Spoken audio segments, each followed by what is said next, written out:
con la auscultación y pues demás signos nos vamos a ir como eh, guiando de qué es lo que debemos hacer. Cuando encontramos una respiración inadecuada, debemos iniciar inmediato una ventilación con mascarilla y bolsa de reservorio con oxígeno al 100%. Y si no vemos una mejoría, debemos hacer intubación endotraqueal.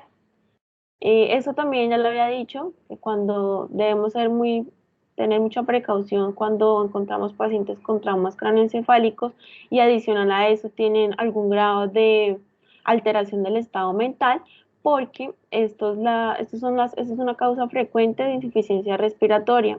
Entonces, todos debemos evaluarlos con demasiada precaución, pero en estos niños debemos estar muy pendientes.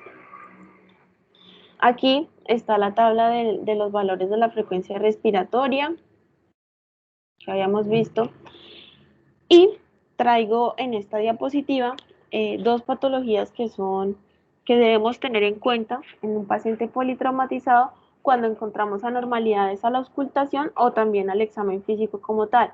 ¿Por qué son importantes? Porque las dos amenazan la vida de inmediato. Entre las dos vamos a encontrar similitudes, pero también hay diferencias. Entre esas, casi siempre los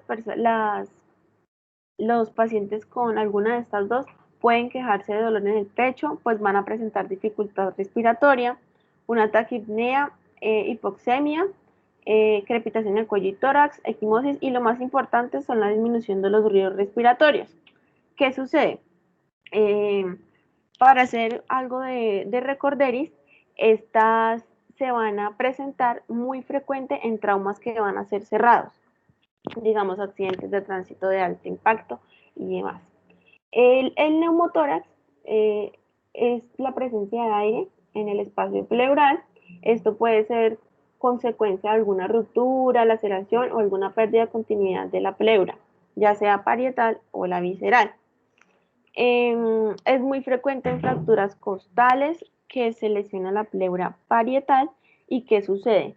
El aire va a ingresar a ese espacio pleural.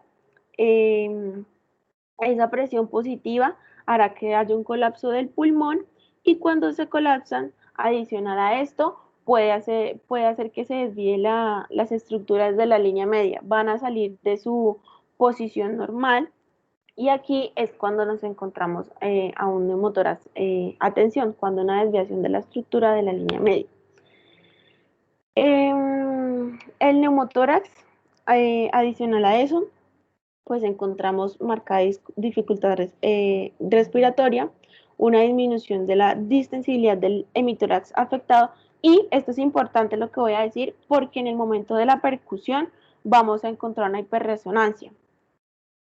Eh, lo que tenemos que hacer con este neumotórax cuando nos damos cuenta que estamos frente a un neumotórax, atención, y el paciente está inestable, es hacer una descompresión con aguja o una toracocentesis más llamada y posterior a esta toracocentesis se debe colocar un tubo a tórax, hacer una toracostomía que ahorita tengo un videito. Y hablando del hemotórax, pues es la presencia de sangre dentro de la cavidad pleural. Esto puede ser a consecuencia de alguna ruptura de pequeños o grandes vasos sanguíneos que están presentes en la pleura parietal, en la visceral, en el pulmón, en la tráquea o los grandes vasos del mediastino. En las dos, cuando encontramos el paciente estable, se pueden hacer imágenes, radiografía de tórax, ecografía pleural. Pero si nuestro paciente está inestable, digamos en el hemotórax, empiezan a presentar palidez, la taquicardia y demás por la pérdida de sangre que pueden llegar a tener.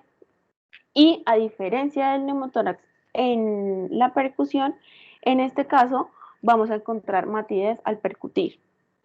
El tratamiento del hemotórax es hacer una toracostomía, pues con la inserción del tubo para hacer un drenaje de la sangre.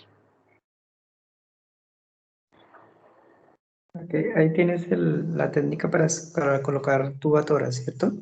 Sí, señor doctor, ahí la tengo. Ok, vale. Ya te la pongo, dame un segundo. Aquí tengo primera la de la toracocentesis, doctor. Ok, vale. Sí, luego, por ejemplo, cuando están haciendo bueno, en el pulmón, la toracostomía, ¿sí? Porque es Sí, diferente una toracotomía a una toracostomía. sí, sí. Si van a hacer una toracostomía,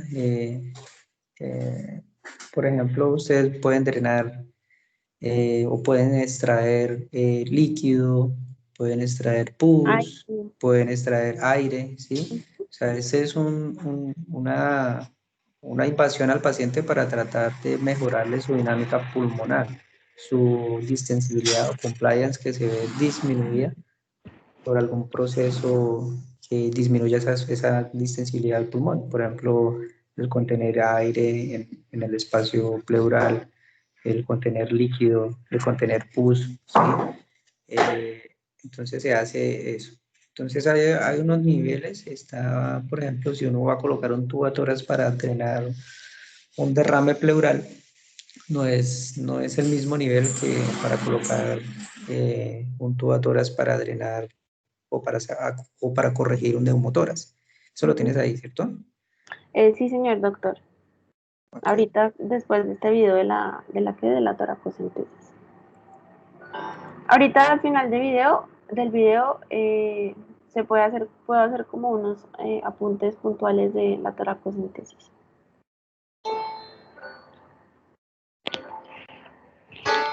No, espéralo adelante por acá.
Ay.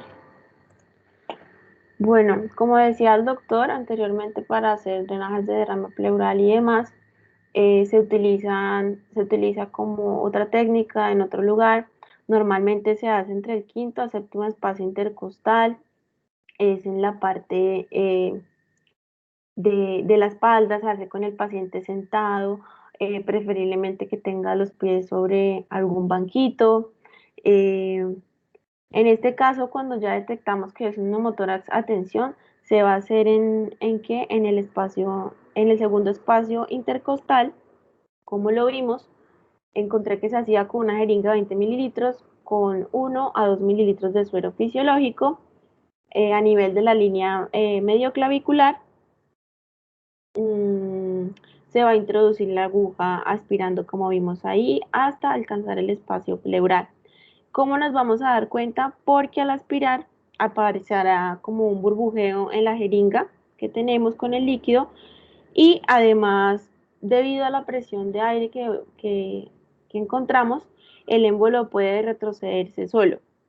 Entonces, a través de esa jeringa, eh, de la, no sé cómo decirlo, del cablecito, no, sino como del equipo que tenemos, vamos a tener en ese agua estéril o suero fisiológico, solución salina, con un frasco que está abierto al exterior, y de esta manera pues se va a producir un burbujeo mientras persista ese neumotórax, como una forma de tenerlo, de saber que todavía está. Y lo que toca hacer es lo más pronto posible, luego de hacer este procedimiento, pues hacer una toracostomía. Sí, por lo general el manejo del neumotórax, atención, pues es una condición urgente, digamos que, como les dijera, usualmente no se hace así tan calmadamente, que da tiempo para anestesiar al paciente, sino el neumotórax, atención, ustedes lo tendrían que sospechar en un escenario agudo de urgencia, por ejemplo, en un contexto de un paciente politraumatizado que ustedes intubaron, el paciente ya intubado con adecuada fijación, no está selectivo, empieza a desaturarse, no expande de un lado, la frecuencia cardíaca empieza a bajar, ustedes hacen el examen físico, percuten, asociado pues está con los ruidos ventilatorios velados, un murmullo vesicular velado, pues es un diagnóstico de que tienen que hacerlo de urgencia, o sea, tienen que sospecharlo de urgencia y resolverlo de urgencia también. Entonces, si uno tiene la sospecha en ese escenario, en ese contexto de paciente, pues el manejo es inmediato. Entonces uno coge un Venocat o un espinocato, bueno, una aguja, ¿sí? Y en el segundo espacio intercostal con línea medio clavicular anterior hace una punción de forma perpendicular. Entonces, tan pronto puncionan, sienten pues, que es, cuando entran en el espacio pleural, que hay un vacío, sienten el vacío y eso sale aire a chorro, a presión. Y concordante con esa salida de aire a chorro, ven que el paciente empieza a recuperar saturación y empieza a mejorar la frecuencia cardíaca. Entonces, esa es como la confirmación de que tenían un neumotórax a tensión y tuvieron que descomprimirlo, ¿sí? Sí, Después, sí. ya con tiempo, entonces le conectan la trampa de agua y mientras les da tiempo para que traigan las cosas de farmacia para que coloquen el tubatórax. Sí, seguro. ¿Puedo seguir, doctor, o vas a decir algo más? No, no, sí, continúan. Dale. Bueno, para empezar a hablar de tubatórax, esta tablita que está aquí es como una relación que tenemos que tener en cuenta de acuerdo al grupo etario del paciente que tengamos, su peso y como el tubatórax, el tamaño del tubo que debemos escoger para hacer el procedimiento. Entonces, si hasta un año y pesa y de 3 a 9 kilogramos, un tubo de 10 a 12. Si es un niño pequeño de 1 a 3 y pesa entre 10 y 11 kilogramos, un tubo de 16 hasta 20. Si es un preescolar, un tubo de 20 a 24. Y si es un niño, si es un escolar, de 24 hasta 32. Y más de 12 años, un tubo 32 hasta 38. También nos podemos guiar, digamos, entre el espacio, el tamaño del espacio intercostal, los espacios intercostales, para poder como confirmar el tamaño del tubo que sea el indicado. Entonces, este es el video que tengo. Aquí también hay una gran diferencia para saber en qué espacio debemos como fijar para poder hacer el procedimiento. ¿Por qué? Normalmente siempre se hace entre el cuarto y quinto espacio intercostal, pero va a variar la posición en qué. En la línea axilar anterior media o media si vamos a drenar aire, y en la línea axilar media posterior si vamos a drenar líquido. Entonces, vamos a poner video.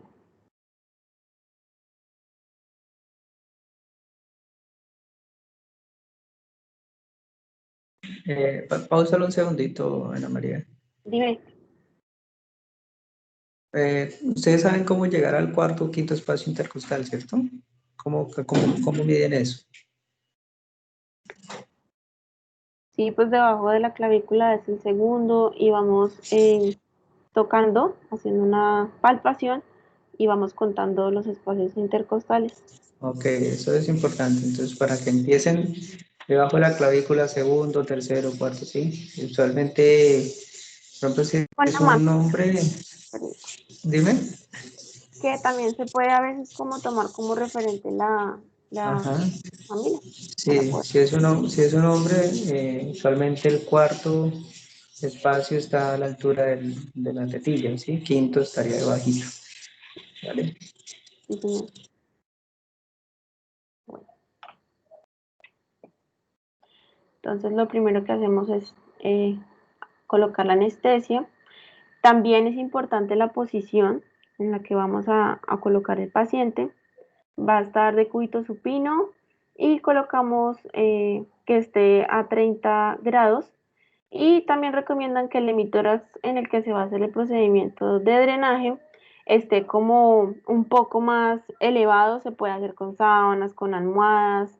Y el brazo de ese lugar casi siempre se dice que se lo lleven a la cabeza. Entonces aquí en el video acaban de colocar la anestesia. El paso a seguir es hacer una pequeña inserción que sea de casi el tamaño del tubo que vamos a colocar en el espacio que ya fijamos, de acuerdo a lo que vayamos a hacer, lo que les decía ahorita, si vamos a drenar aire o vamos a drenar algún tipo de líquido. Entonces se hace la pequeña inserción en el lugar.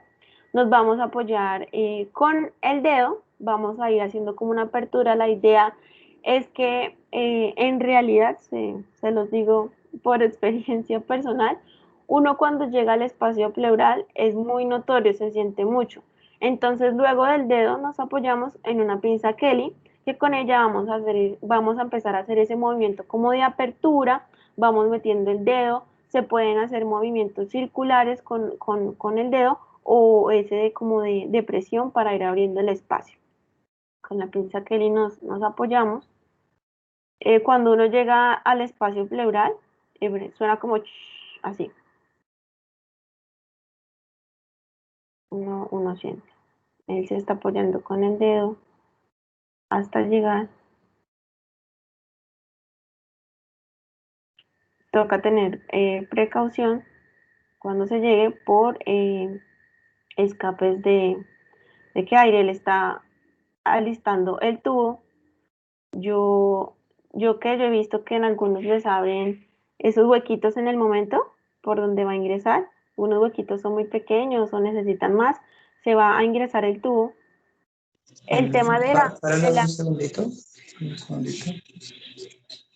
ay, Bueno, listo, la técnica está perfecta, pero bueno, hay algo que tienes que decir es, a nivel del espacio hay que tener una consideración con el paquete nervioso, ¿sí? Entonces ustedes tienen que saber por qué borde de ese espacio intercostal tienen que pasarlo para no afectar el paquete nervioso. ¿Por dónde pasa el paquete nervioso? O les cambio la pregunta, ¿por dónde no deben de pasar el tubo?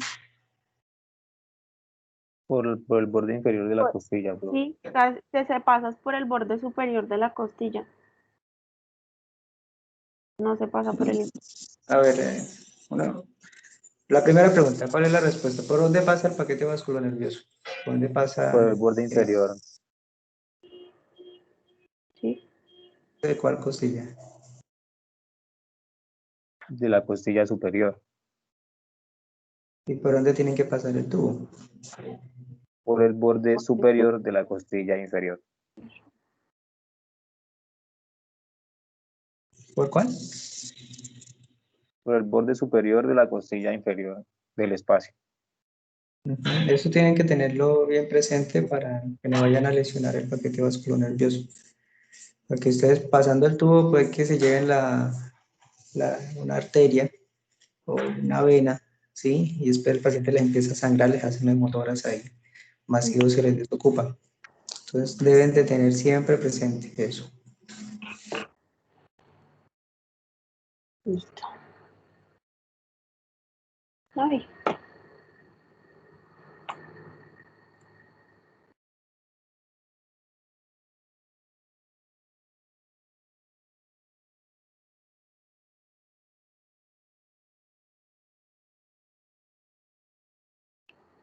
Cabe resaltar que el tubo en la parte, creo que ahorita en una parte del video, lo muestran que lo camplan, creo que se dice, se clampea el tubo con una pinza para que no haya escapación de aire mientras se hace una fijación con seda número 0.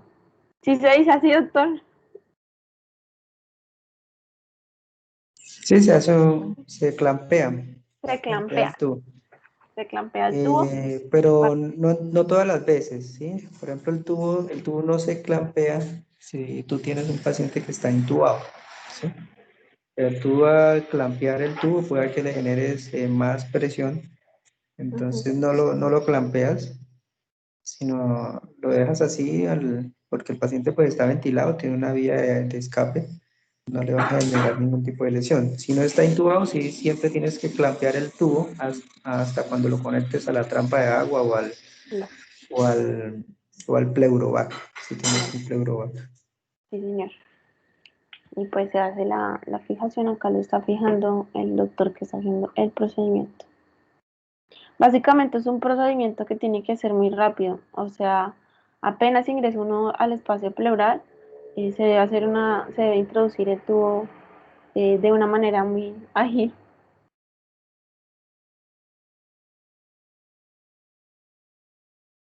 Sí, Y ya ahorita después pues conectan el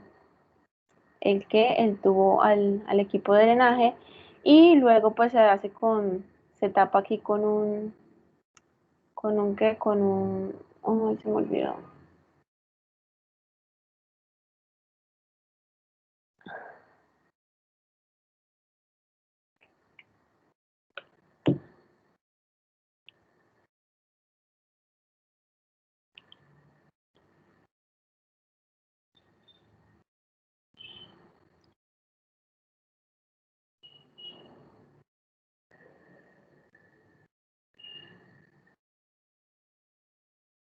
Ahí está campleado. ajá.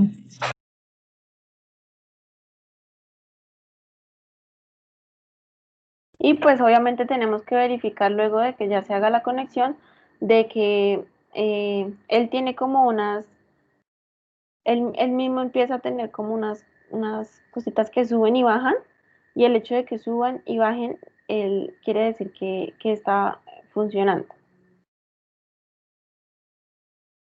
O empieza de una vez a salir el líquido. Sí, si es líquido va saliendo y va viendo que va ascendiendo en la cantidad de centímetros que sale a nivel del pleurovac. Si es líquido, va a haber como unas burbujas y va a haber oscilación de la cantidad de líquido que ya está en la trampa de agua. Sí, señor.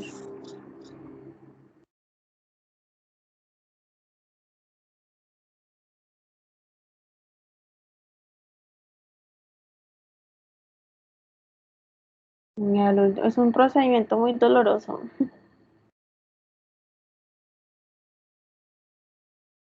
Bueno, entonces, en resumen, ustedes tienen que tener presente que, bueno, sí duele bastante, entonces tienen que infiltrar al paciente. Como consejo, solamente hagan esto para resolver un escenario de urgencia urgente, de que el paciente tiene una condición aguda, por ejemplo, un hemotoras masivo o la consecución del tratamiento después de la descompresión de un neumotórax a tensión, pero que el paciente esté con un soporte de vía aérea y que esté sedado o con un analgésico endovenoso, porque duele bastante. Si usted lo hace en un paciente que no está ventilado, por ejemplo, tiene un derrame pleural y dificultad respiratoria, y le van a pasar el tubo a tórax, ahí ese paciente no les colabora mucho a menos de que lo seden, ¿sí? Le coloquen un buen sedante y un buen analgésico, ¿sí? Seleccionan el espacio. Vuelvo y les hago la pregunta, ¿por dónde tiene que pasar el tubo? Porque eso es algo que quiere quedar claro. ¿Por dónde pasan el tubo? Por el borde superior, doctor, de la costilla inferior. ¿Borde superior de cuál costilla? Inferior, Eso debe quedar claro, ¿viste? Para evitar qué. para evitar una lesión de los vasos sanguíneos.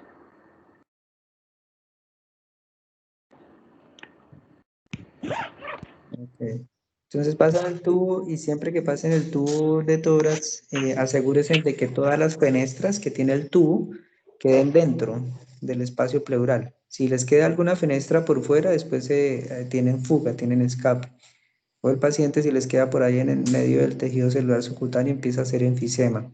Entonces, todas las fenestras o los huequitos que ustedes ven que tienen los tubos de tórax, si tienen unos huequitos, deben de quedar dentro de la cavidad pulmonar, ¿sí? Sí, señor. Y cuando introducen el tubo de tórax, ustedes lo introducen con una dirección que apunte hacia el hombro, ¿cierto? Como si ustedes estuvieran empujando hacia arriba ese tubo de tórax para que quede lo más vertical posible. Sí, señor. Doctor, yo tengo una pregunta, pero es, digamos, Y cuando hacen más penetras, ¿a qué se debe? Porque, digamos, es mucha ¿cuándo cantidad de hacen qué? penetras. Es que ¿Cuándo yo he hacen visto qué? que hacen más huequitos, aparte de los que trae el tubo. Es, digamos, porque necesitan una resolución más rápida, que drene con más rapidez. Depende de, por ejemplo, cuando es un material particulado, un empiema o que esté loculado, a veces se necesitan más huecos como para tratar de sacar Ah, las cosas, ¿sí? listo, listo, doctor. Entonces, ¿puedo continuar?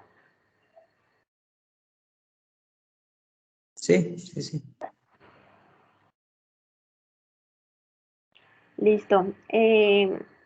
Ahora continuamos con nuestro ABCD, vamos para la C, que corresponde a la circulación. Súper importante también. Aquí tenemos que tener una monitorización estricta de los signos vitales porque podemos encontrar la hipovolemia es debido a la pérdida de sangre y es la causa más común de shock en los pacientes pediátricos politraumatizados. Entonces acá están los que la frecuencia cardíaca, estos son cuando alarmarse con la frecuencia cardíaca, la frecuencia respiratoria de nuevo, la presión arterial. Bueno, em, entre los signos, cuando sabemos que nos estamos enfrentando con un paciente que se encuentre en shock, porque la taquicardia suele ser el primer signo de hipovolemia en los niños. Luego la presión arterial puede mantenerse, digamos, cuando tiene una pérdida sanguínea del 40% de volumen sanguíneo. Entonces, vamos a encontrar también que el paciente que se encuentra en estado de shock va a estar pálido, va a estar con la piel moteada, que es como vemos aquí en la foto, es como si fuera como manchadita, va a tener una alteración del estado de la conciencia. ¿Qué más? Un relleno capilar lento y pues con el paso del tiempo y también con relación al porcentaje de pérdida sanguínea que vaya a tener, en la siguiente diapositiva tengo un cuadrito que nos podemos guiar de cómo vamos encontrando el paciente, guiándonos en distintos criterios para poder determinar el porcentaje de sangre que puede que haya perdido y también cómo actuar. Entonces, un paciente politraumatizado que encontremos frío y adicional a eso que presente taquicardia, tiene shock hasta que no se demuestre lo contrario.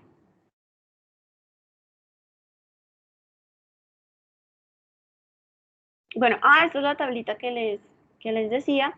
Depende del sistema cardiovascular, sistema nervioso, la piel y la diuresis. Podemos guiarnos y hacer como un conteo de, perdón, de la pérdida, del porcentaje de pérdida sanguínea que ha tenido nuestro paciente. Recuerden que les dije ahorita que pues la taquicardia es el primer signo que aparece en los niños y la tensión, digamos, se puede mantener normal hasta cuando tienen pérdidas del 40%. Entonces debemos tener precaución. Aquí encontramos, digamos, cuando son pérdidas graves, una taquicardia que después precede la bradicardia, los pulsos centrales están débiles o ausentes, va a tener hipotensión, la presión arterial diastólica puede ser indetectable, pues es un niño que ya está comatoso, con la piel pálida y fría, con anuria, y asimismo nos vamos viendo con los otros porcentajes para poder clasificar si es una pérdida sanguínea leve, moderada o grave. Esto es importante, clasificar nuestro porcentaje de pérdida, en qué nivel se encuentra el niño, porque ya ahorita les voy a mostrar. Obviamente tenemos que hacer una reanimación y una reposición de lo que el niño haya perdido. ¿Qué tenemos que hacer? Hacer una evaluación también de qué es lo que puede estar causando ese compromiso hemodinámico en los niños. Y se centra más que todo como en las fuentes de hemorragia y otras causas que puedan estar. El sangrado extremo, que sea por lesiones de vasos grandes, los que tienen amputaciones de extremidad, o también encontré que las laceraciones en el cuero cabelludo pueden generar un sangrado extremo, así que debemos valorarlos. En traumatismos torácicos significativos que sean compatibles con un neumotórax a tensión o hemotórax. La sensibilidad abdominal, que nos pueda sugerir de pronto alguna hemorragia interna que tenga el niño, una laceración en el hígado, en el vaso, un dolor pélvico o que tenga inestabilidad, que pueda hacernos un indicio de que hay una fractura, y fracturas abiertas de los huesos largos. Cuando hallamos estas causas de compromiso hemodinámico, podemos hacer un manejo de la circulación, que cómo se hace, haciendo un control de la hemorragia, y haciendo un acceso, colocando accesos venosos para poder administrar los líquidos, que ahorita voy a hablar de eso. Ese control de la hemorragia, digamos en los sitios que son de hemorragia externa, aquí tengo una foto, con presión manual directa se puede hacer un control de la hemorragia. Aquí en pacientes que no cesa esa hemorragia con una presión directa, se puede emplear un torniquete que utilizamos para pues, tomar la presión arterial. Encontré que un torniquete de drenaje de Penrose, pero pues encontré más explicado y se hace para los sangrados severos que no tienen control a pesar de la presión directa. Estos se hacen en diferentes puntos que aquí están los puntos en los que podemos hacerlo, digamos en la arteria braquial, en la arteria femoral, en la arteria poplitea y en la arteria ilíaca. Son estos puntos donde podemos como colocar este torniquete.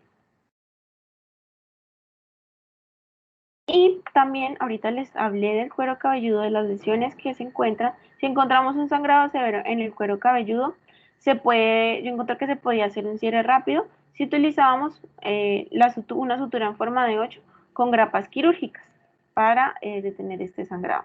Estos clips también tienen el nombre de clips de Raney. Los encontré.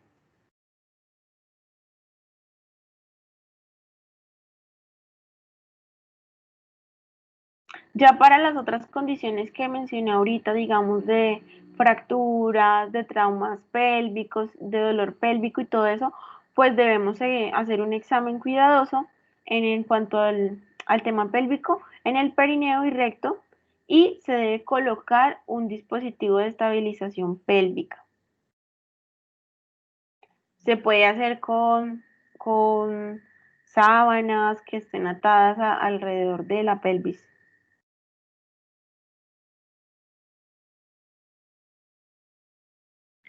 Bueno, cuando la hemorragia es incontrolada, yo encontré que se utilizaban unos apósitos que son como esponjitas. Luego de eso se utiliza un apoyo que sea un apósito que sea sellador, que ellos contienen fibrina. Y cuando la hemorragia es continua, que persiste y demás, pues ya la opción que se tiene es el manejo quirúrgico para buscar el sitio de inicio de esta hemorragia, lo que la está ocasionando. Ahorita les mencioné algo sobre el acceso venoso, entonces idealmente este implica la colocación de 2 vías intravenosas de gran calibre y lo ideal es que sea entre los primeros 60 a 90 segundos del ingreso de nuestro paciente.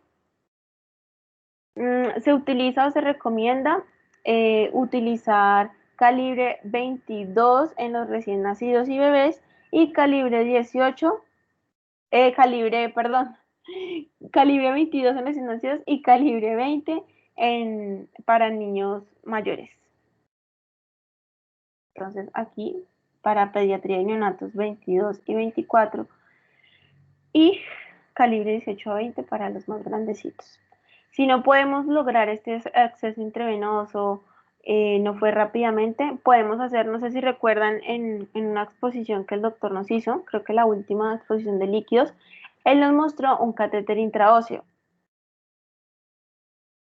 También es una opción para cuando no logramos adquirir un acceso intravenoso rápidamente.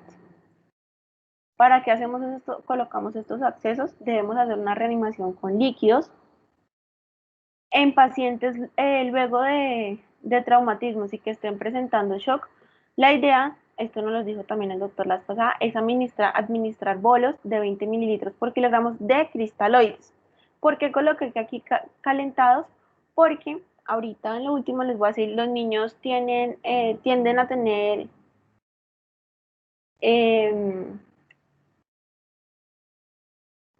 tener la temperatura baja, entonces toca pasar los líquidos calientes, ayudan a una reanimación mucho más rápida y se necesita recibir un volumen de cristaloides que sea 3 veces la pérdida estimada de sangre. Es importante por eso que evaluemos el porcentaje de pérdida sanguínea que tiene nuestro paciente con la tablita que les dije. Entonces, máximo que podemos hacer 3 bolos, es decir, llegar hasta 60 mililitros de kilogramos de solución salina o lactato Ringer para equilibrar una pérdida de 20 mililitros por kilogramo. ¿Cuándo debemos considerar una transfusión sanguínea? Si no hay mejoría, luego de administrar estos bolos de cristaloides, se considera hacer una transfusión de al menos 10 mililitros por kilogramo. No sé si quieras aportar algo aquí, doctor. Son 20 por kilo de Sí, transfusión. 20 por kilo.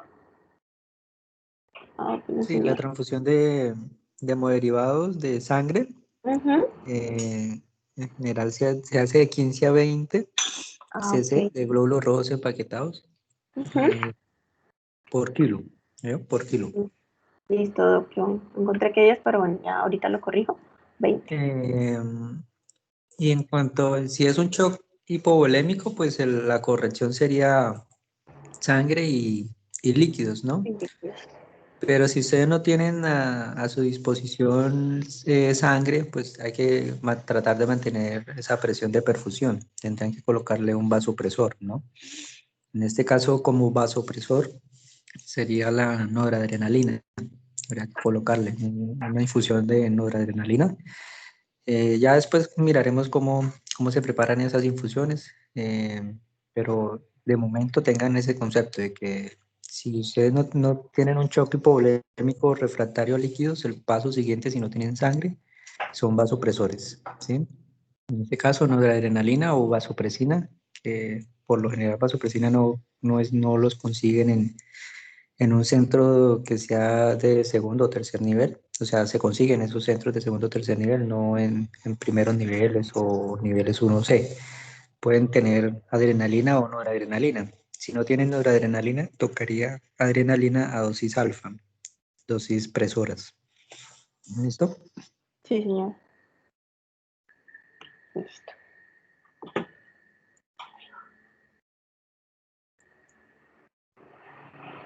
Bueno, los productos sanguíneos, pues ya vimos que se utilizan cuando no hay mejoría de las infusiones con cristaloides o en shock hipovolémico. Aquí toca hacer la corrección entonces, empezamos con 15 hasta 20 mililitros y yo encontré que se podía hasta solo 2 unidades, doctor. No sé si también tenga que modificar ese valor. No, por lo general sí se pasan máximo dos. Como, digamos, un paciente así grande o yo no sé, en adultos creo que también les pasan 2 unidades. Ujú. Es como el tope. Sí.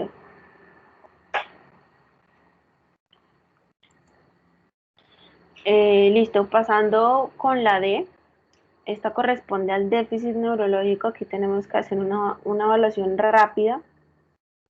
Esta va a abarcar el nivel de conciencia. Esto se puede hacer abreviado con esta mnemotecnia ABDA, si nuestro paciente está alerta, si responde a órdenes verbales, a estímulos dolorosos o si hay una ausencia de respuesta. Pero aquí pongo el Glasgow de acuerdo si es menor a un año o menor a un año para hacer la valoración. Debemos hacerlo muy rápidamente esta evaluación. Encontré, doctor, que aquí también vamos a... Cuando tenemos un Glasgow menor a 12, los niños necesitan una valoración urgente por un neurocirujano. Y pues si es un Glasgow menor a 8, se tiene que hacer intubación endotraqueal, pues era una de las indicaciones cuando empezamos a hablar de intubación. Un Glasgow menor a 8 era una indicación de intubación. Y pues hacer el monitoreo.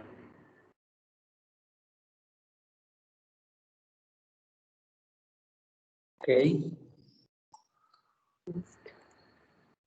Y lo que corresponde a la E es el control de la exposición y el entorno que va a tener el niño. Entonces la idea es desnudar completamente al paciente mientras hacemos esta inspección primaria y más que todo también cortar la ropa si tiene múltiples lesiones y dejarlas descubiertas. También, adicional a esto, hay que desnudarlo, pero tener presente que la hipotermia debe evitarse y es muy frecuente en los niños. Entonces, por eso, cuando hablé de los líquidos, ellos se pasaban calentados, los hemoderivados también, y se debe cubrir el niño con mantas y demás para poder terminar de hacer la evaluación, porque luego de esto continuamos con la evaluación secundaria. Entonces hay que cuidar mucho la hipotermia en los niños y también identificar las lesiones. Por eso dicen que tener el paciente desnudo para identificar cualquier cosa que de pronto se nos pueda pasar por alto.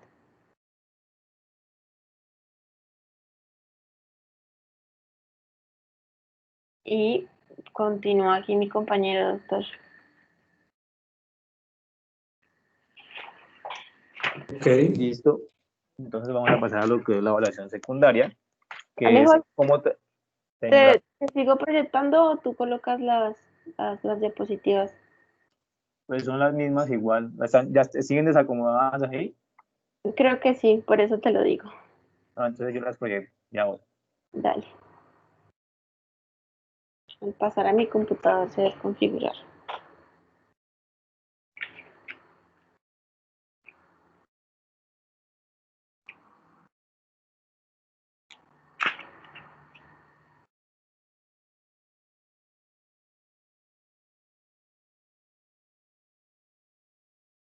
Un momento, porque justo cuando iba a proyectar empezó a molestar el computador.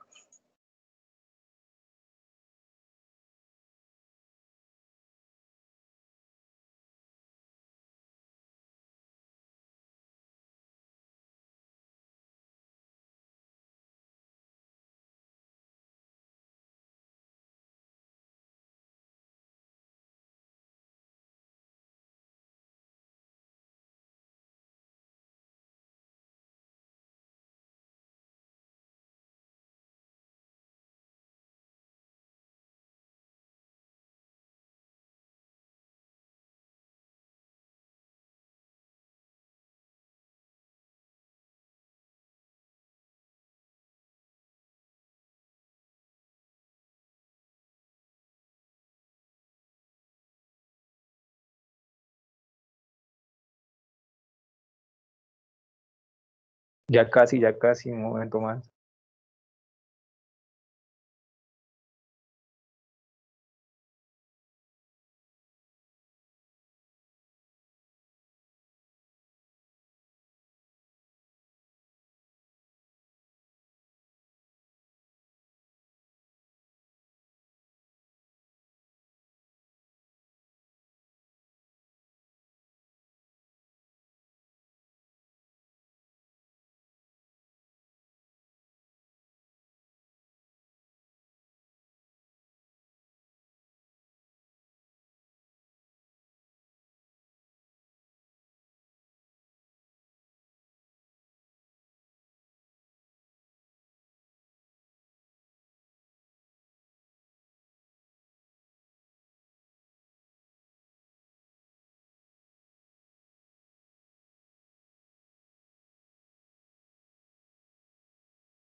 ¿Ya ven la presentación o solo ven esa pantalla ahí negra?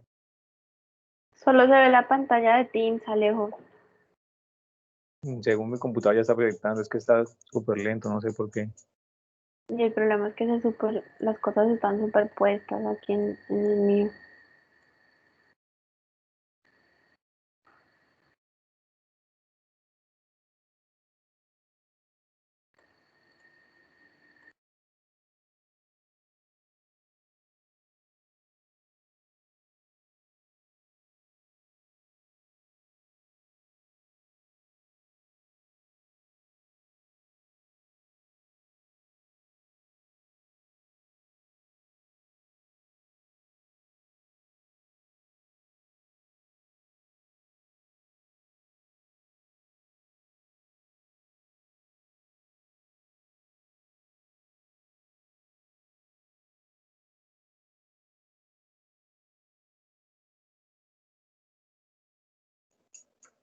Listo. Listo, Entonces ya. pasamos a lo que es la evaluación secundaria, que consiste en un examen como tal de pues, la inspección, la vigilancia de los diferentes órganos y sistemas del cuerpo, con tal de detectar y prevenir pues, un grado mayor de daño en el paciente. Entonces vamos a empezar con lo que son los traumatismos craneoencefálicos, que como tal, pues la base de la inspección en este parámetro va a ser la escala de Glasgow, que va a tener una adaptación a lo que son los niños mayores y los lactantes respecto a la respuesta verbal. Entonces, como podemos ver, aquí los niños también van a tener un puntaje mayor que va a ser de 15 puntos y pues cuando ya son niños pues lactantes o pequeños vamos a tener en cuenta pues que ellos no es que hablen muy bien o no hablan algunos, entonces vamos a ver lo que es la apariencia de una sonrisa, que están fijando la mirada, o sea, como el hecho de detallar si el niño es consciente o por lo menos está presente en nuestro entorno y está respondiendo a él, ¿no? Cuando no, pues ya empezamos a ver los diferentes valores y como tal vamos a tener una escala de Glasgow óptima, va a estar entre 13 y 15 puntos, una puntuación moderada va a ser entre 9 y 12 y un niño que va a estar en un estado grave, como ya lo comentaba también Ana, de 8 hacia abajo, pues es un niño que va a estar en un estado grave y que nos va a requerir un mayor manejo.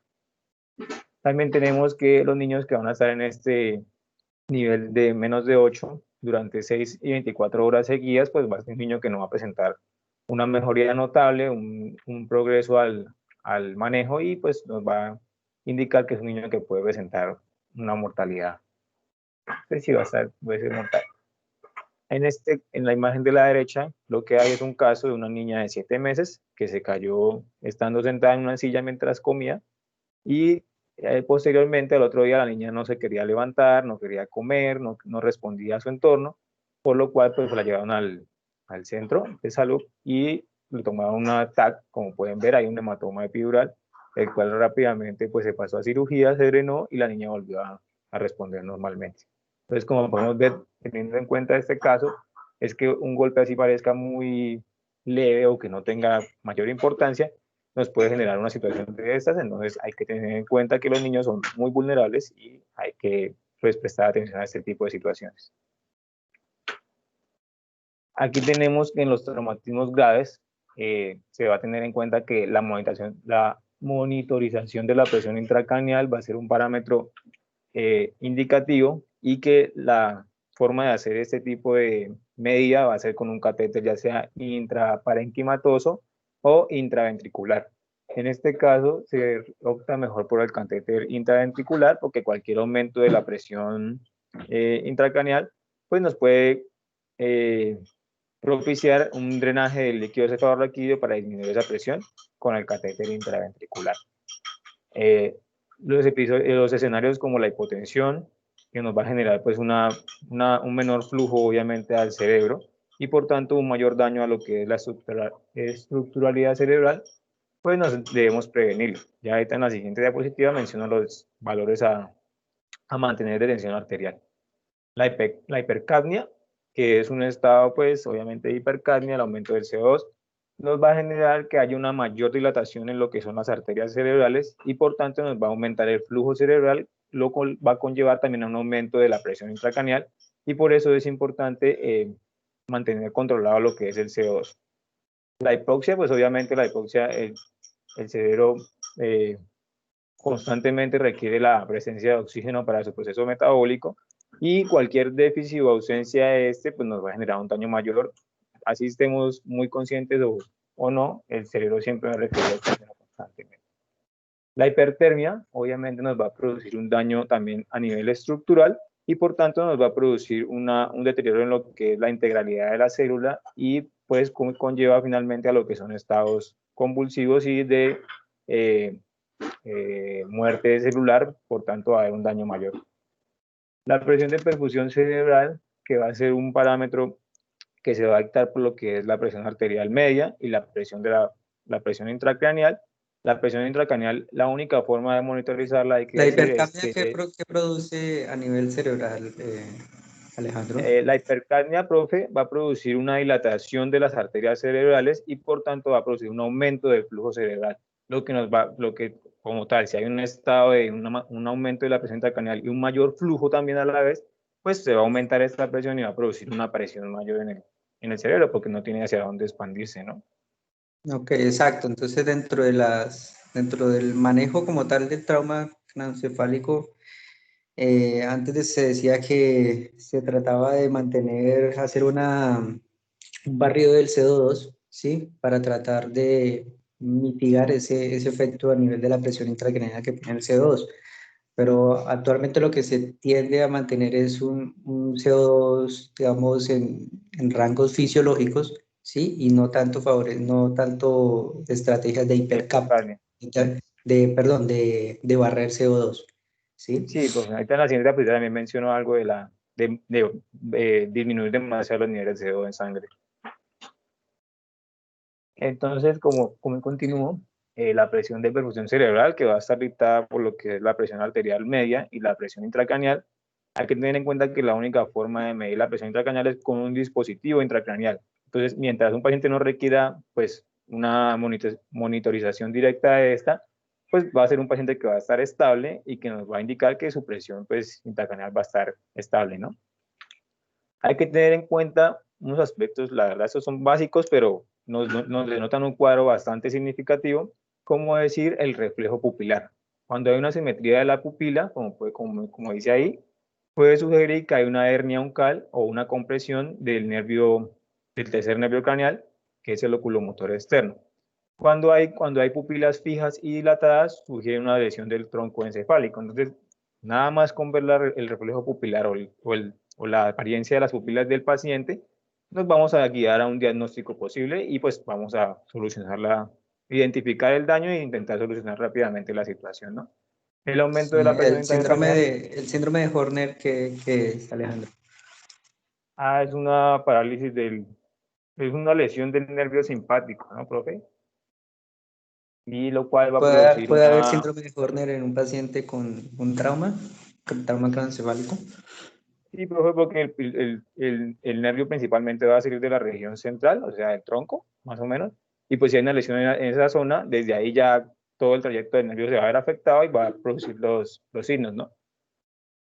Ujú, sí, exacto. Entonces, si bien la pupila, digamos, es un marcador indirecto de qué tan grave ha sido el compromiso a nivel parenquimatoso o a nivel cerebral del paciente, porque es una forma sencilla y no invasiva de uno medir el arco reflejo, ¿sí?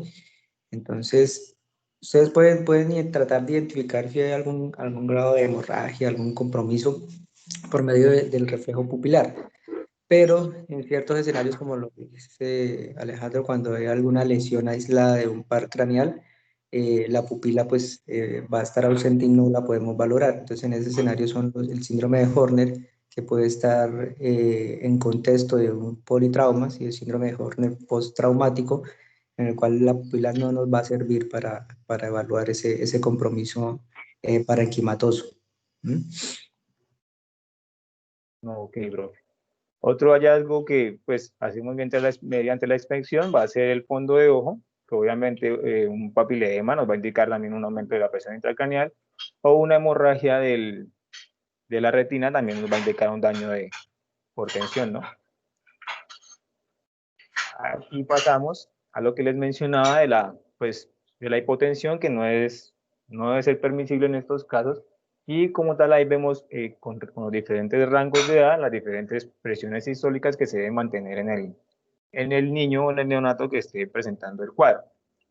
Estos son los valores normales y según se mencionó, es importante mantenerlo entre estos valores normales también para poder pues así evitar un daño mayor por hipotensión.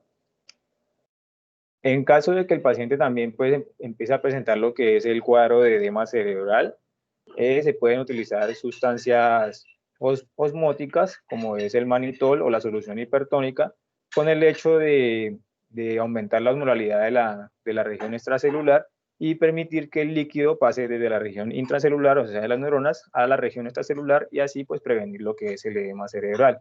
Obviamente hay que tener cuidado también con propiciar lo contrario, que es una deshidratación neuronal y pues un daño también mayor. Hay que siempre hay que medirse entre no sobrepasarse ni tampoco eh, ser manejar poco la situación. Aquí también hay otro caso importante que mencionaban que la presión de CO2 menor de 30 milímetros de mercurio, pues puede producir un daño también cerebral por el hecho de que si hay demasiado CO2, pues produce un mayor flujo y nos aumenta la presión. Pero si hay una menor cantidad de la necesaria de CO2, permite que esas arterias se contraigan y como tal van a producirse zonas de isquemia cerebral porque el flujo va a ser deficiente y nos va a producir también un daño mayor. Entonces hay que tener, como digo, un parámetro entre no ir a sobrepasarse ni tampoco disminuir más de lo necesario. Hay que tener en cuenta que la TAC pues, va a ser un procedimiento estándar, por decirlo así, siempre que un paciente se sospeche una lesión encefálica, pues nos vamos a dirigir directamente a lo que es la realización de un TAC. Entonces, el paciente que presente una escala de Glaucus menor de 12, con pérdida del conocimiento en el momento de la lesión, con una fractura de cráneo, con una amnesia retrógrada, pues son signos o síntomas de una lesión cerebral importante y por tanto la TAC pues, va a ser un procedimiento indicado para evaluar la estructuralidad cerebral. Aquí nos mencionan unos criterios que es que para dirigir el paciente a lo que es un procedimiento quirúrgico en el cual pues puede haber una lesión neurológica focal, un deterioro de los signos neurológicos, un aumento de la presión intracraneal o algunas alteraciones que se evidencian en el ataque. O sea, entonces a este caso vendríamos aquí a la primera diapositiva anterior, en el cual la niña pues presentaba signos de una lesión neurológica y pues evidenciándose en la TAC, una vez fue al servicio de urgencias, pues se identificó lo que es el hematoma epidural y por tanto pues obviamente de una vez se dirigió a un servicio de cirugía.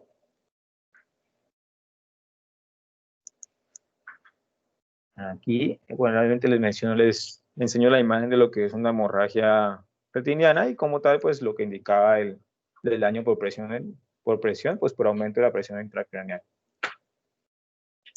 En este cuadro, lo que se va a evidenciar son unos parámetros, unos ítems que indican que el niño no ha sufrido un traumatismo mayor o grave y por lo tal, pues la indicación de un ataque pues no va a ser tan necesaria. Entonces tenemos niños menores de 2 años y de 2 a 18 años y los siguientes ítems como el mecanismo de lesión. Espera un momento. Perdón, cuando el mecanismo de lesión no es grave, estos ítems nos van a indicar que, pues, que el niño no va a estar grave, que sí requiere vigilancia, pero que no es de gravedad el cuadro que está presentando. Entonces, como podemos ver, cuando el mecanismo de lesión no sea grave, cuando el antecedente de la pérdida de conciencia pues, sea mayor de 5 segundos, cuando la escala de Glasgow sea menor a 14, según los padres no actúa con normalidad, y como pueden ver ahí, pues los demás signos de gravedad. Ahora pasamos a lo que es el traumatismo cervical, en el cual el traumatismo cervical no es de alta incidencia en lo que es un politraumatismo, porque el niño, pues como no va a tener las vértebras ya osificadas del todo, va a tener una mayor flexibilidad en lo que es la movilidad del cuello, de la región cervical. Por tanto, cuando hay una lesión de esta región, lo que nos va a indicar es que el mecanismo pues del trauma fue de alta energía y por tanto ahí sí hay que empezar a tener un cuidado especial con ese niño y a revisar muy específicamente todas las regiones del cuerpo para identificar otras lesiones o lesiones de mayor gravedad. Entonces tenemos que van a ver, pues se hacía como una división de lo que es un traumatismo cervical alto y un traumatismo cervical bajo, que va desde C1 hasta C4 va a ser la región alta y desde C4 a C8, que hay las raíces nerviosas, va a ser la región cervical baja. Teniendo en cuenta eso, las lesiones óseas de C1 a C4 van a afectar mayormente a niños menores de 8 años con un índice de mortalidad mayor. También teniendo en cuenta esto, ahí se hace mención de un traumatismo, una lesión de la médula sin alteración radiológica ósea. O sea, son pacientes que en la radiografía no van a presentar alguna fisura o alguna fractura directa de lo que es la vértebra, en cualquiera de alguna de ellas, pero que sí va a presentar signos medulares de lesión medular, como por ejemplo parestesias, pérdida de la sensibilidad o de la motricidad en algún sentido, y por tanto nos van a indicar que es un paciente que tiene una afectación de las raíces nerviosas y pues que va a requerir un diagnóstico primeramente, lo cual se va a realizar con lo que es una resonancia magnética y posteriormente pues si se requiere un manejo agudo, porque también en estos cuadros es importante no permitir que haya un proceso inflamatorio, que se desarrolle un proceso inflamatorio, porque va a conllevar a unas secuelas más graves. Entonces, teniendo en cuenta esto, en las primeras 8 horas después de diagnosticado un traumatismo medular, ya sea por una lesión identificada en la radiografía o por una lesión medular sin alteración radiológica, en lo cual pues vamos a utilizar la resonancia, se va a dar manejo con metilprednisolona en las primeras 8 horas, lo que va a ser dosis de 30 a 40 miligramos por kilogramo de peso, para evitar así que se desarrolle el proceso inflamatorio y haya una mayor lesión. Tenemos aquí que hay unos parámetros también que indican que no hay una mayor gravedad en el cuadro, aquí es que hay mayor gravedad en el cuadro si el paciente presenta alguno de estos síntomas, como es dolor a la palpación en la línea media cervical, datos de intoxicación, nivel de alerta alterado, déficit neurológico y lesión sumamente dolorosa. O sea, todo aquello que nos indique que pueda haber un traumatismo cervical grave, como por ejemplo laceraciones, hematomas, dificultad en la movilidad o sensibilidad del niño, o como alguna identificación de daño en la radiografía, pues nos indica que hay que hacer instalar un manejo rápido para poder prevenir secuelas a futuro y daño, como podemos ver la imagen, en el plexo cervical del niño. Esta es una radiografía de odontoides que se realiza con el paciente con la boca abierta, y como tal lo que nos va a identificar es lo que es la primera y principalmente la segunda vértebra cervical, y en tal caso de que hubiera un daño, pues se presentaría una lesión en lo que es la apófisis o los cuerpos vertebrales, los cuerpos laterales de la vértebra. Hay que tener en cuenta que al realizar un procedimiento, una imagen diagnóstica como la TAC, se va a exponer al niño o al menor a una dosis bastante elevada de radiación, lo cual puede producir, y teniendo en cuenta que es la región cervical, pues puede producir una alteración en lo que es la glándula tiroidea y pues también propiciar un daño mayor al beneficio que le puede generar esto. Entonces hay que tener en cuenta los parámetros, como los que mencionaban las tablitas, para definir si es un paciente que requiere o no requiere una imagen de este tipo.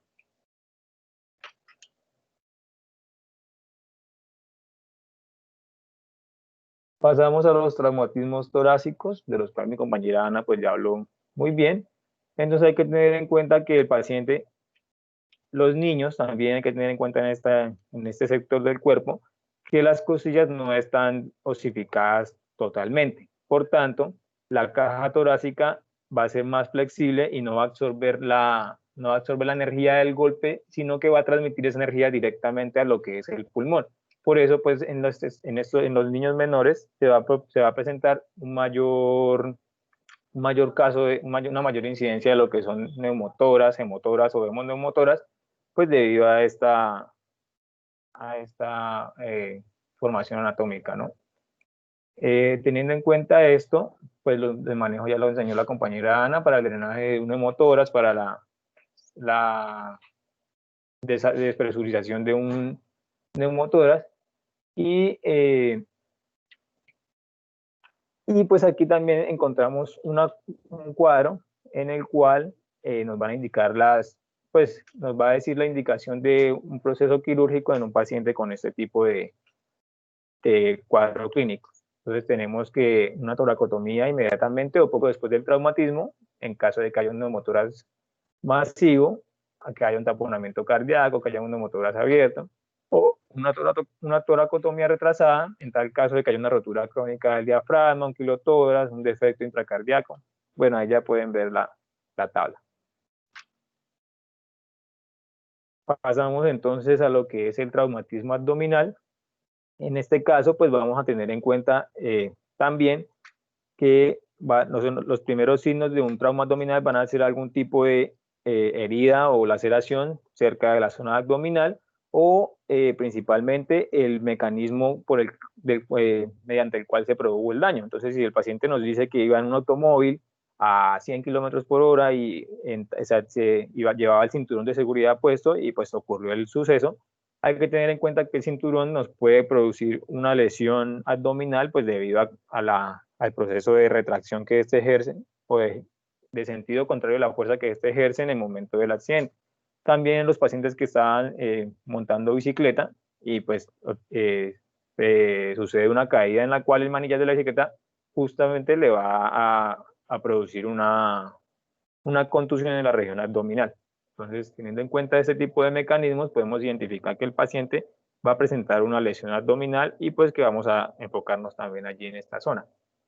Aquí en el cuadrito vamos a ver cuando hay un traumatismo ya sea cerrado o abierto y los órganos principalmente afectados. Cuando es un traumatismo cerrado, el órgano principalmente afectado va a ser el vaso, de segunda va a estar el hígado y posteriormente van a estar los riñones. Ya como vemos, el porcentaje disminuye pues casi a la mitad en lo que es el aparato digestivo y levemente en lo que es vejiga, uretra, páncreas y vasos sanguíneos, teniendo en cuenta que es un traumatismo cerrado.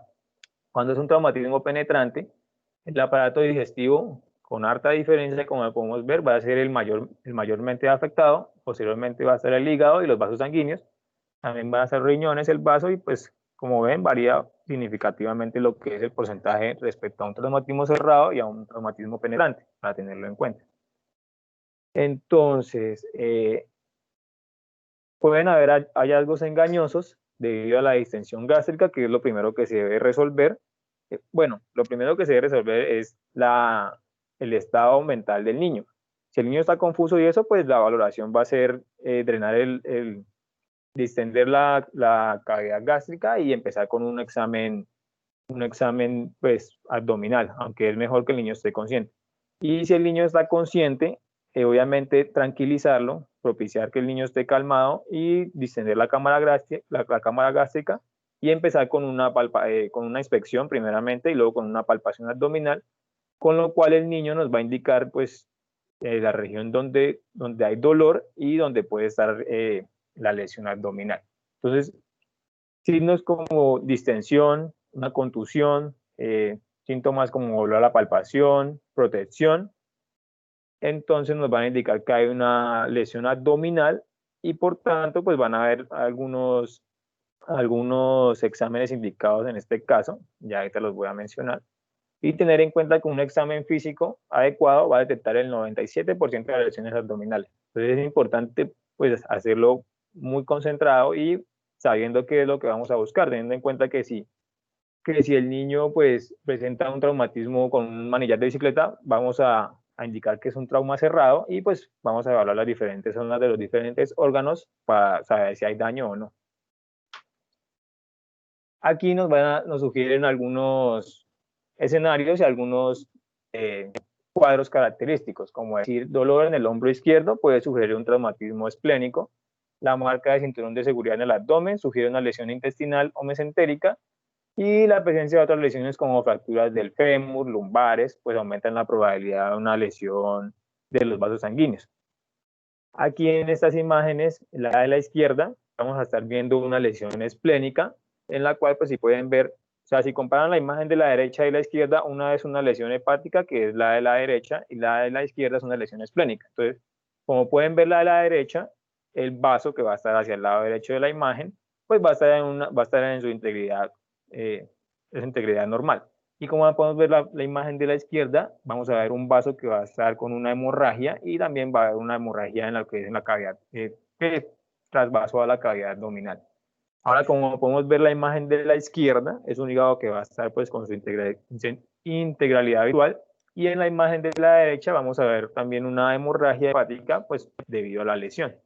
Entonces, teniendo en cuenta esto, van a haber indicaciones de la parotomía o no.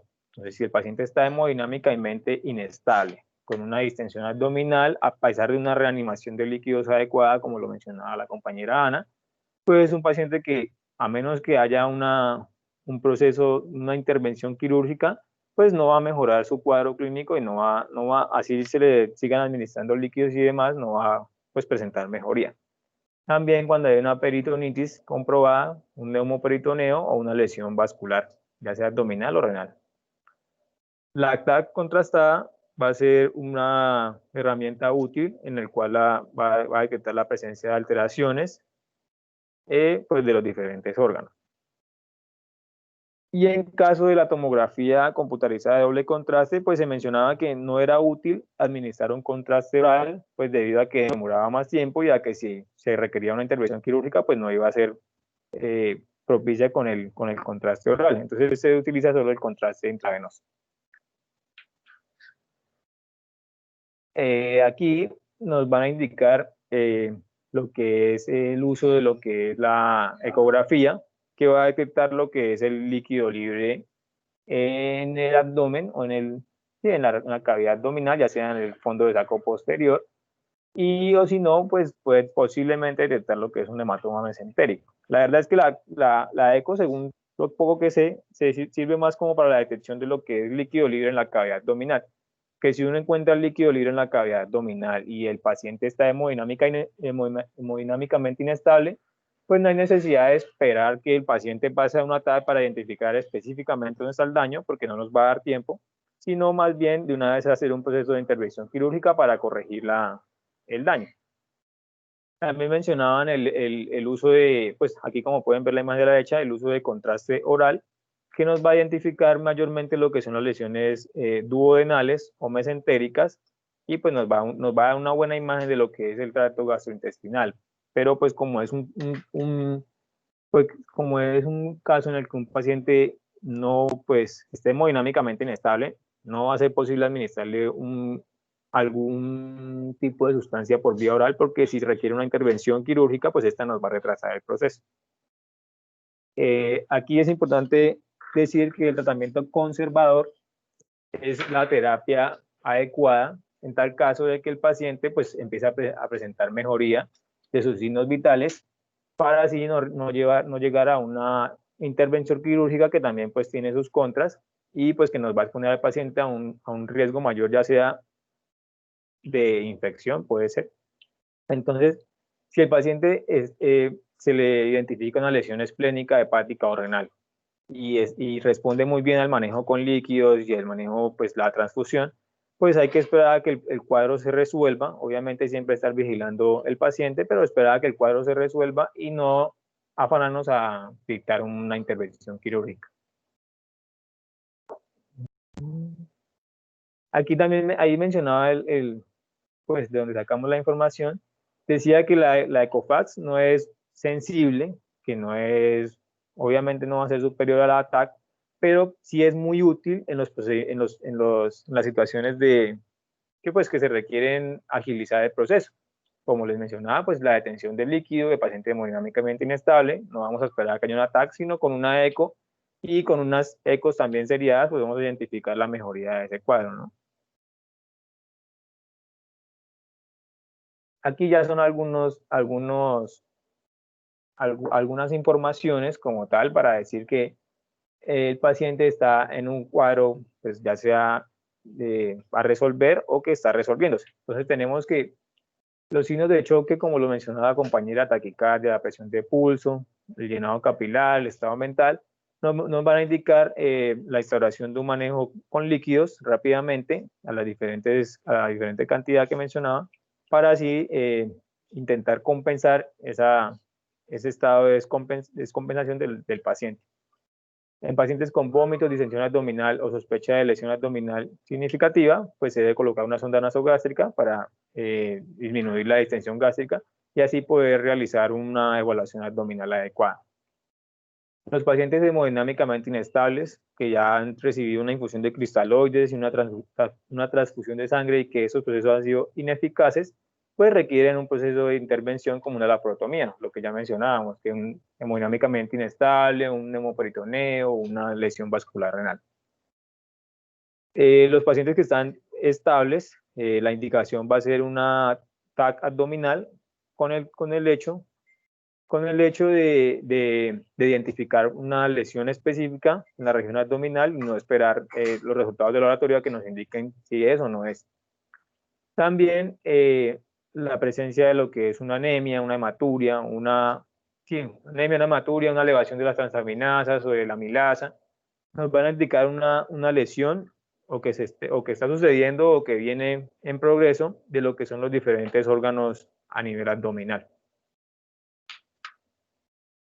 En los traumatismos pélvicos, como mencionaba la compañera Ana, cuando hay desplazamientos por fractura ya sea de la región anterior y posterior de la pelvis, pues el principal manejo va a ser la estabilidad de la pelvis, que va a ser, pues cuando no hay otro medio, va a ser con la sábana, y cuando sí, pues se van a utilizar los diferentes sujetadores externos para propiciar pues una estabilidad ósea y con ello también una estabilidad vascular, porque obviamente la anatomía es adecuada en la misma posición natural bueno, o sea, la anatomía indica que los vasos sanguíneos pues recorren ciertas áreas de la cavidad pélvica y si ésta se desplaza, obviamente va a haber un desplazamiento también de ellos, lo que puede propiciar una ruptura de alguno y pues una hemorragia mayor. Entonces, por eso es importante mantener la integralidad estructural de lo que es la pelvis.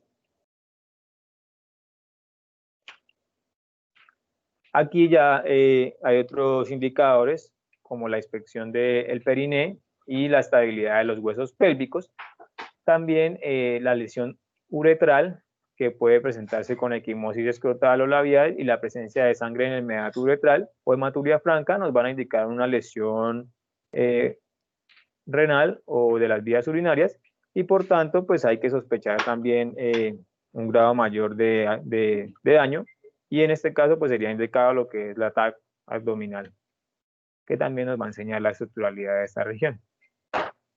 Las fracturas de las extremidades que se mencionaba pueden pasarse por alto, pues debido a que estamos pendientes del trauma mayor. Si hay un traumatismo craneoencefálico, si hay un traumatismo abdominal, pues vamos a estar enfocados en esta región del neonato, y por tanto vamos a olvidar lo que es la evaluación de las diferentes partes del cuerpo, que también incluye las extremidades, y que de ser pasadas por alto pueden producir un estado de shock, una hipoperfusión, y así agravar el cuadro clínico del paciente.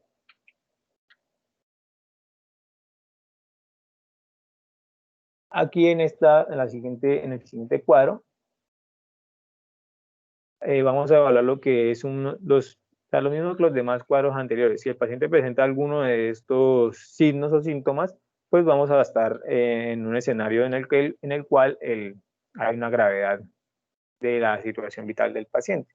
Entonces tenemos que un Glasgow menor de 14, vómitos, evidencias del traumatismo de la pared torácica, disminución de los ruidos respiratorios, dolor abdominal, dolor a la palpación, nos van a indicar que hay un daño en esta región, y por tanto hay que inspeccionar adecuadamente con los estudios de imagen y con los estudios de laboratorio.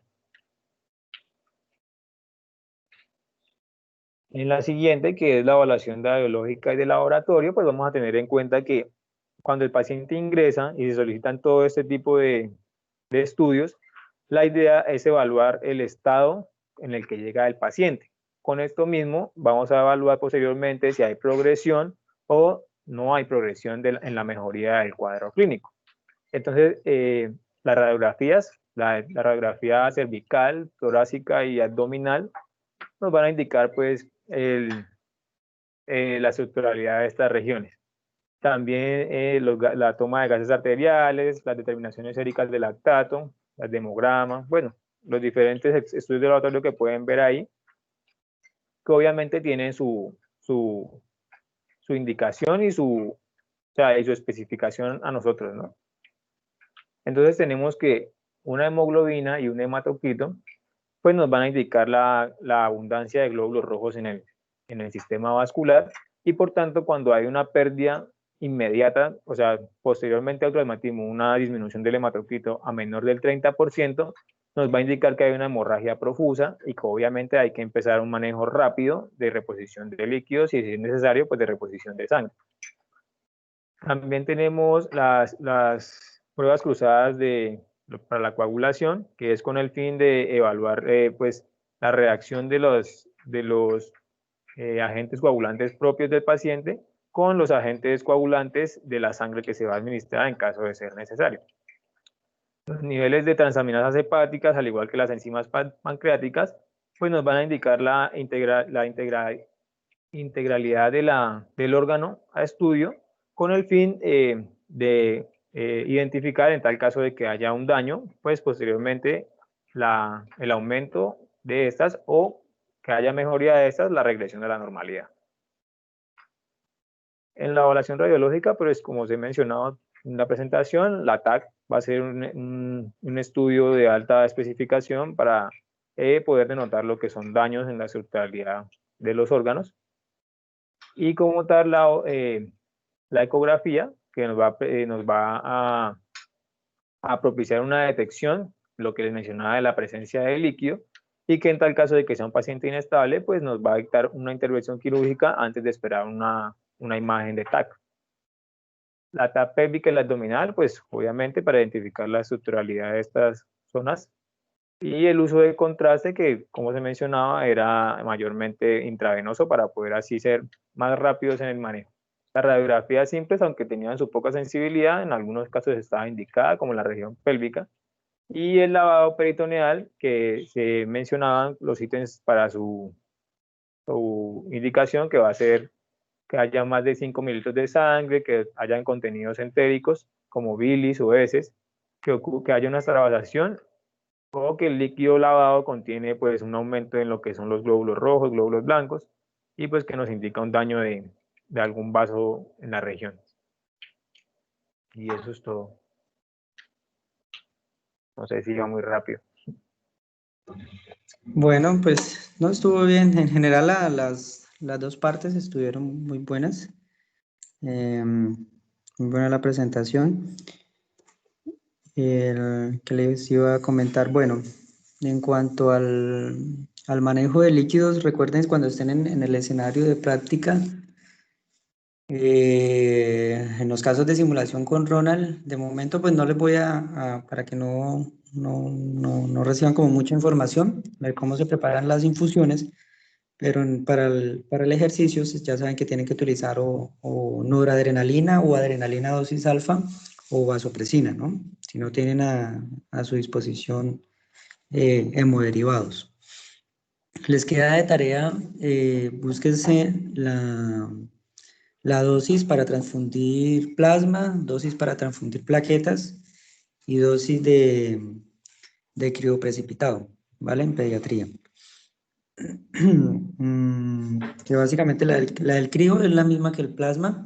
La de plaquetas sí varía de acuerdo al peso del paciente. Entonces, para que la busquen y por si Ronald les pregunta eso en la parte práctica. ¿Vale? Vale, doctor. ¿Qué preguntas tienen respecto a este tema?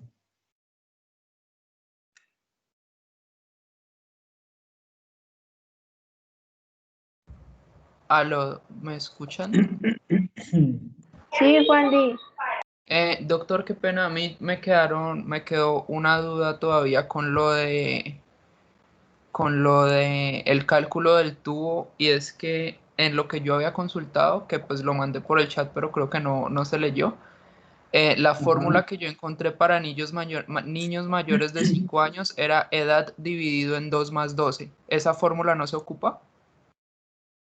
Sí, esa fórmula está, pero la que tradicionalmente o más fácil es el diámetro interno del tubo por 3, ¿sí? Por ejemplo, tienen un tubo 4 por 3, 12, ¿sí? Eso es a lo que lo van a fijar. ¿Y hasta qué edad se Eh, puede usar esa fórmula, doctor? mm, pues bueno, ya un paciente que pese por encima de 50 kilos, por ejemplo, un adolescente, un niño ya grande, con caracteres sexuales secundarios, ya se puede manejar como un adulto, ¿sí? Por ejemplo, lo pueden fijar, ustedes ya utilizan un tubo por encima de 7, por ejemplo, 7 por 3, ¿cuánto es? 21, ¿no? Digamos que quedaría como muy metido a lo que tradicionalmente utilizan los adultos, que utilizan entre 18 y 17 de comisura labial. Entonces ya con un niño que les ocupe un tubo por encima de 6.5 ya es para que lo fijen a como lo fijan los adultos, ¿sí? Entiendo, doctor, gracias.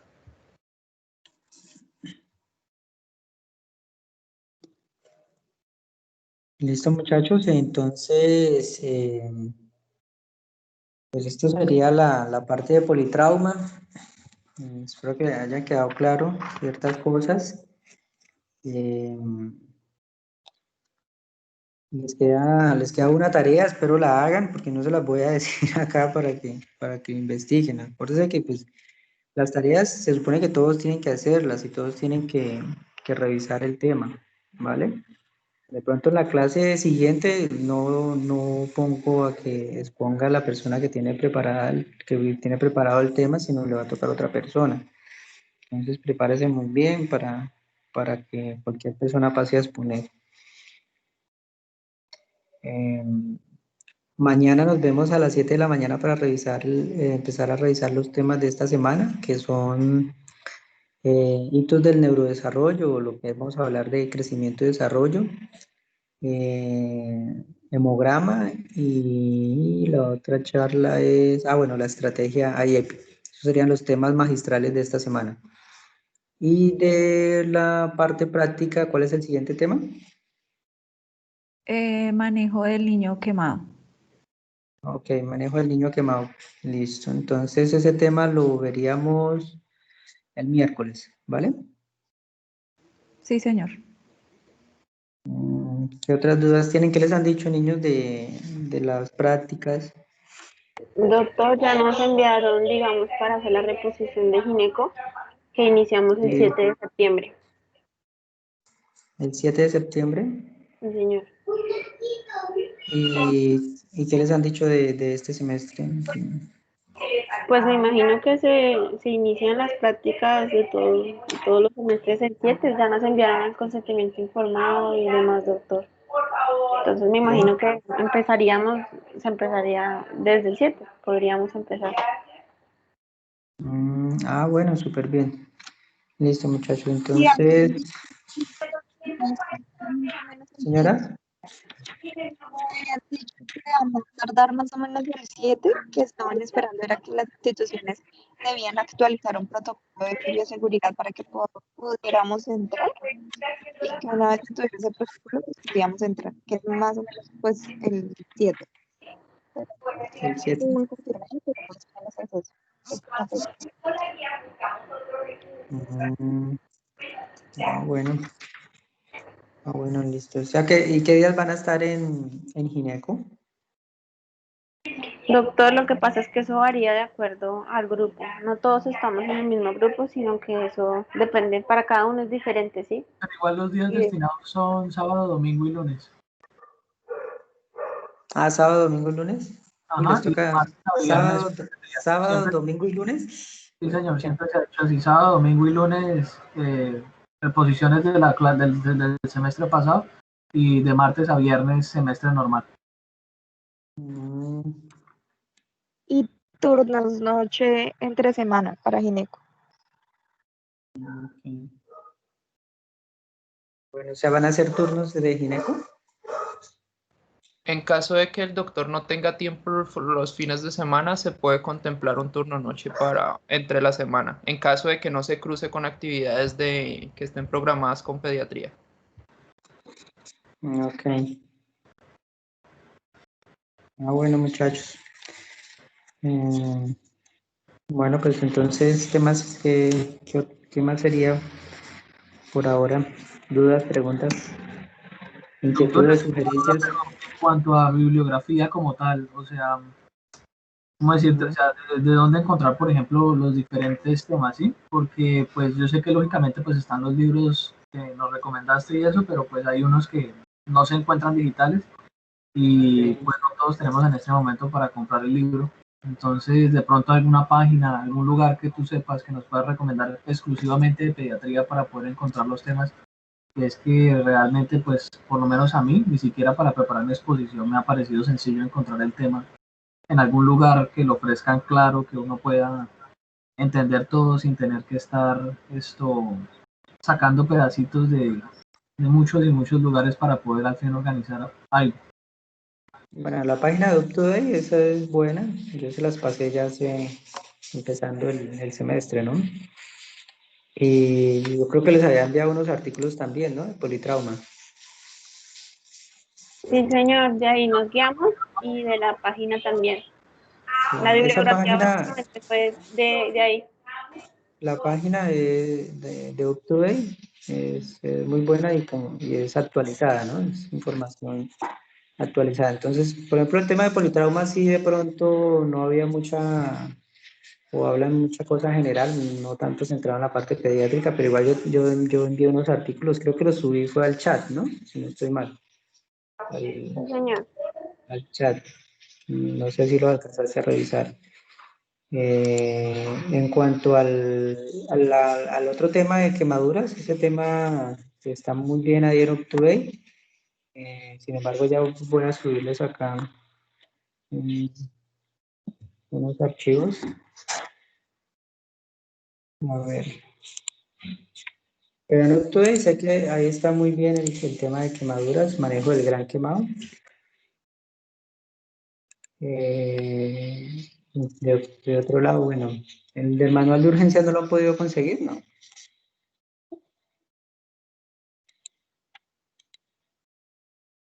Aló. Nosotros habíamos averiguado al inicio con Sofía en Panamericana, pero estaba en ese momento agotado el libro, doctor. Ok. Bueno, entonces, a ver, quemaduras. En UpToday está bien el tema. Sin embargo, acá les voy a pasar un artículo que me parece muy chévere y muy puntual. De quemaduras. Está este cortico. A ver. Es que se envía esto acá.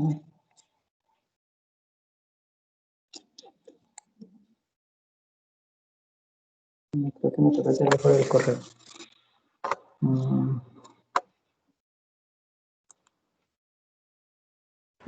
Doctor, qué pena. Y por ejemplo, con mi tema que es accidente físico, yo he buscado mucha información y pues se encuentra muchísima información, pero sobre todo en adultos, ¿sí?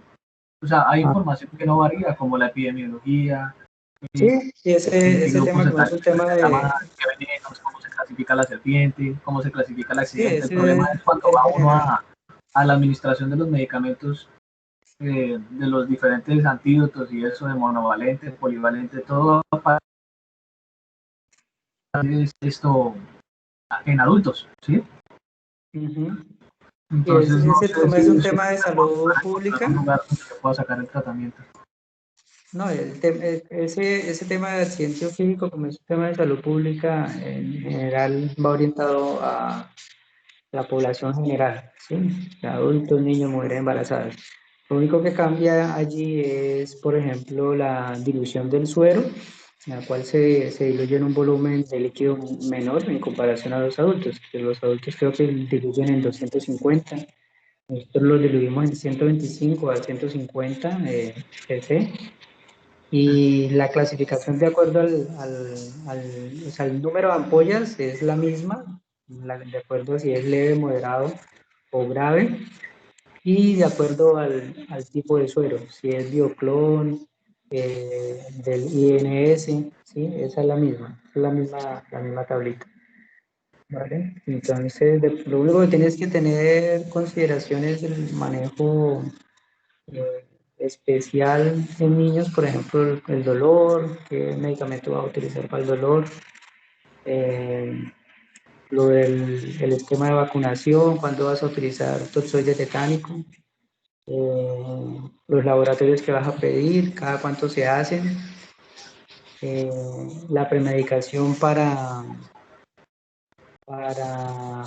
la sensibilización ante el suero, con qué premedicas, entonces utilizas corticoides, antihistamínicos, entonces las dosis de esos medicamentos, y el resto sí es igual. Ah, bueno, los antibióticos, si le vas a colocar antibiótico, entonces qué antibiótico vas a utilizar y la dosis, ¿no?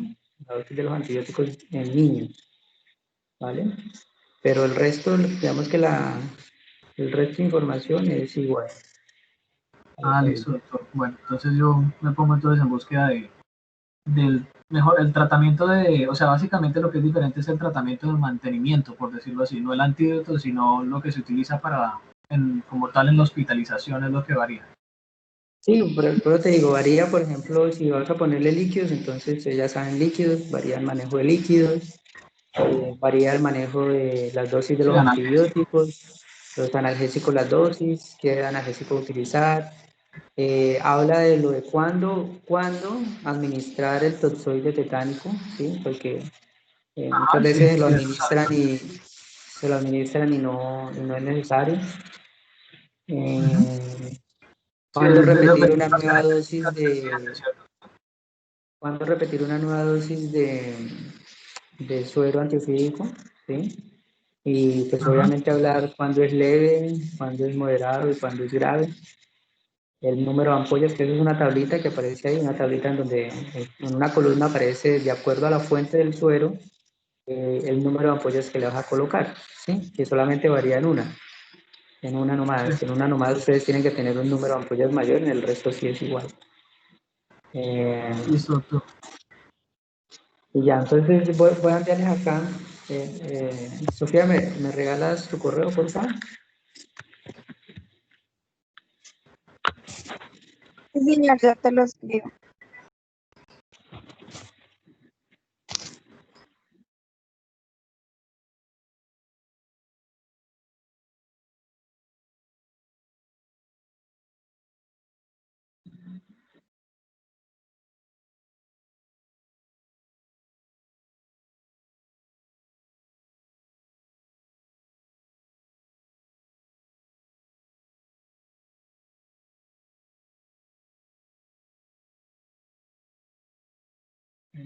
Sofía.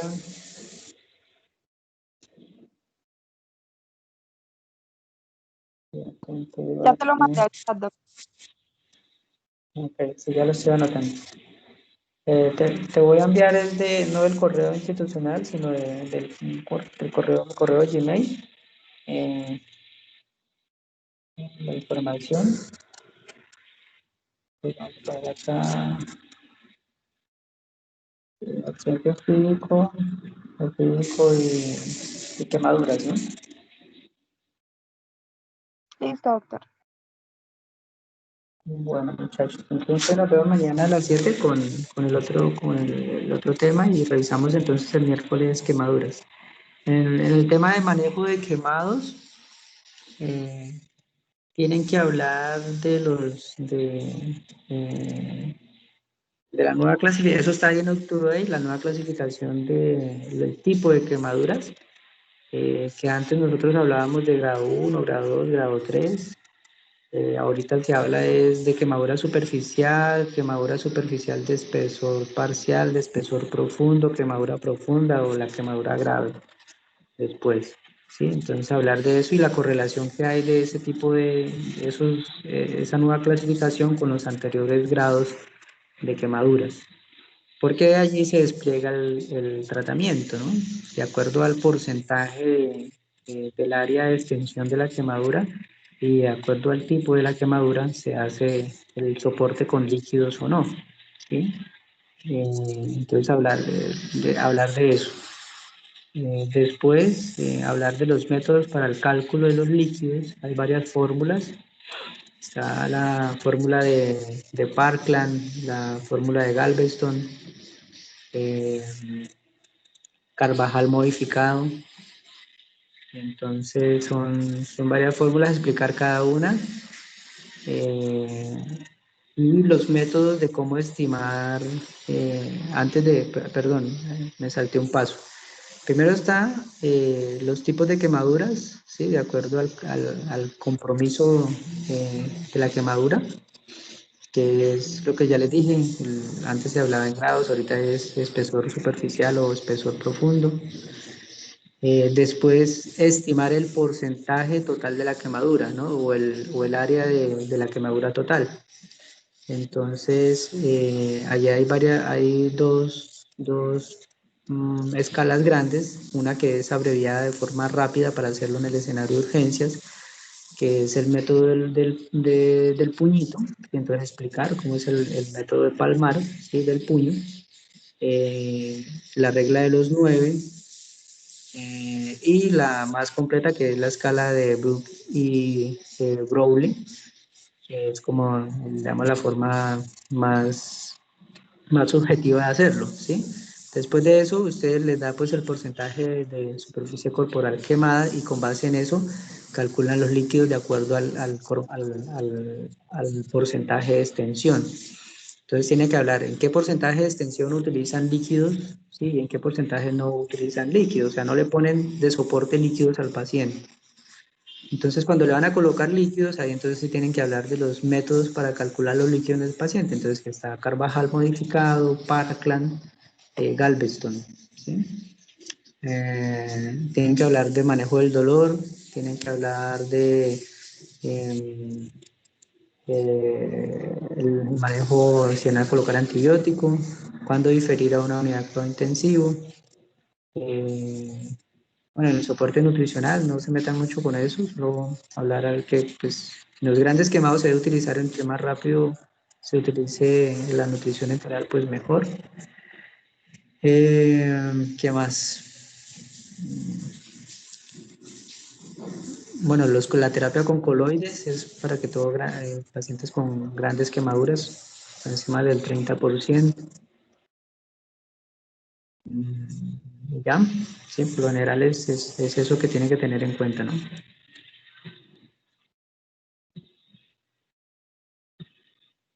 ¿Aló? ¿Me escuchan? Sí, sí, señor.